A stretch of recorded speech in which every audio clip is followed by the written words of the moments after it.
ایک گدی کا صاحب سجادہ ہونے کی حیثیت سے، ایک عظیم الشان خانقاہ کا پیر ہونے کی حیثیت سے اس وقت دین اسلام کو شف کرنے والے جاہل پیروں کی ضرورت نہیں،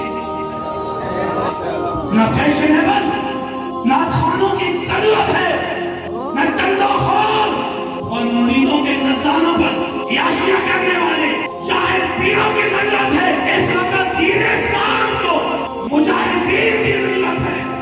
لبیک یا رسول اللہ، لبیک لبیک لبیک یا رسول اللہ، لبیک لبیک لبیک یا رسول اللہ۔ اور بات وہ ہوتی ہے جب کل موقع کی جاتی ہے،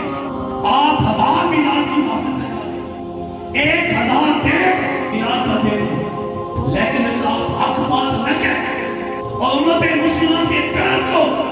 آپ بیان نہ کر سکیں اور دور حاضر میں جہاد کا بیان آپ نہ کر سکے تو رب و رسول کی بارگاہ میں آپ کی میلاد کی محفل قبول نہیں ہے۔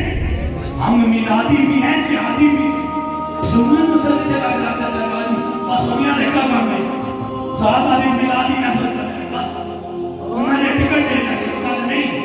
اپنے اندر جذبہ جہاد پیدا کرو، جہادی بنو، میلادی بھی بنو، جہادی بھی بنو۔ اور جڑا بندہ ہے کہا کہ پیر صاحب گلا تو تسی بڑی وڈیاں کرتے ہو، تسی اپنا جہاد بھی کریے، جہاد میں چاہیے بھی اے تے ممکن ہی نہیں، اے جڑے بے غیرت حکمران بیٹھے ہیں، اے تے فکر لوگ ہیں، کپ لوگ ہیں، اے ظالمی بدکار ہیں، اے حکمران ہیں، اے جو سب آرڈر نہ دے سکتے، اسی جہاد نہ جا سکتے، میں ایک گل اس کا تو سمجھ دیتا اور میں کہ جہاد کر نہیں سکتے لیکن جہادی تمنا بھی کر سکتے۔ آج جب وہ ویڈیو ہمارے سامنے آتی ہے، خدا کی قسم نکلے کے پر کہ وہ ہم کتنے بے ضمیر ہو چکے ہیں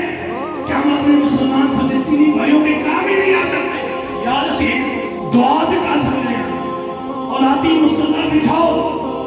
اور اپنی بارگاہ میں سجدہ ریز ہو جائے۔